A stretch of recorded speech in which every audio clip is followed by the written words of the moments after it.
You're listening to my WorldNet Daily exclusive audio article.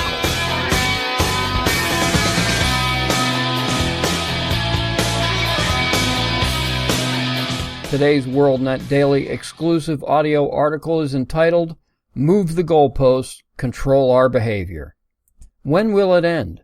When will the planet-killing pandemic dubbed COVID-19 ever end? If the Democrats have anything to say about it, not for a while.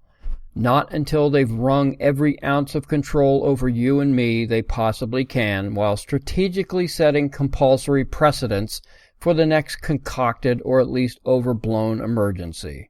Movie metaphor time. I like the DC Comics movie Aquaman. It's a silly action fantasy film that's fun to watch without having to turn on your brain. Anyway, in the movie, Aquaman, as a teenager, is learning how to fight. He's being taught by his mentor, who has put him through a series of tests. For years, the kid has asked his mentor when he can finally go see his mother, and each time the mentor answers, "When you're ready." The frustrated kid finally concludes that the mentor is stalling and says that he has passed every test, but every time he does, the mentor just keeps making up new ones. In other words, moving the goalposts. In effect, making the boy's ultimate goal unachievable. And regarding this latest planet killer, it's where we are now. Our ultimate goal of reopening society free of masks and social distancing appears unachievable. The politicians and junk scientists put forth an edict and the lemming American public blindly follows it. It started with mass lockdowns, but just until we flatten the curve. Remember that? We must lock down to give overwhelmed hospitals a chance to catch up. We must determine just how deadly this really is.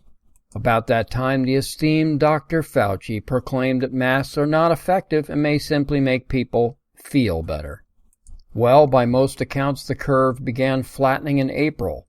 The hospitals, as it turned out, were actually underwhelmed, and the true mortality wasn't even close to what the junk science models predicted. So we passed the tests, as it were, but that wasn't good enough. It never was going to be once the statists in the political class figured out what they had.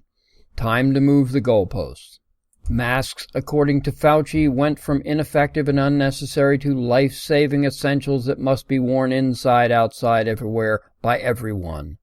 Lockdowns continued and plexiglass barriers are constructed everywhere because everybody knows the virus is just too stupid to work around plexiglass. People can't gather together inside or out except to riot, loot, and murder. And all must remain in place until a vaccine is developed, which may be a year or more.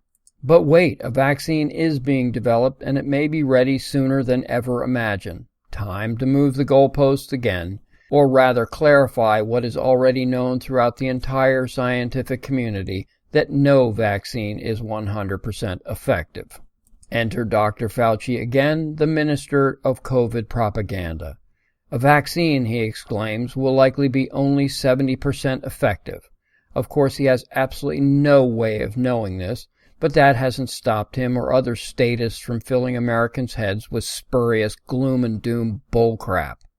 And that leads us to present day and the leftist press, apoplectic over what the president and his chief of staff, Mark Meadows, said, that the plan is not to control the virus, but to beat it by developing herd immunity through the use of a vaccine, therapeutics, and other mitigations, thereby freeing the people to resume their normal lives.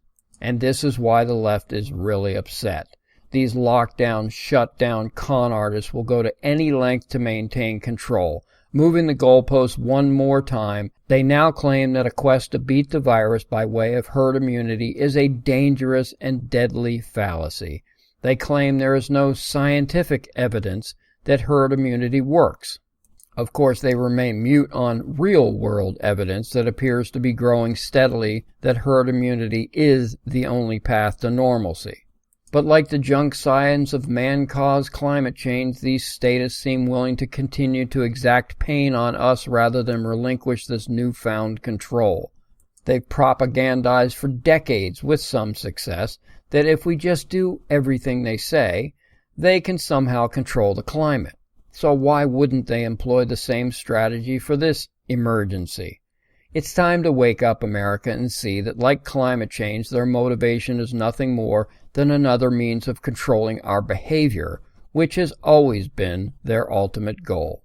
Thanks for listening.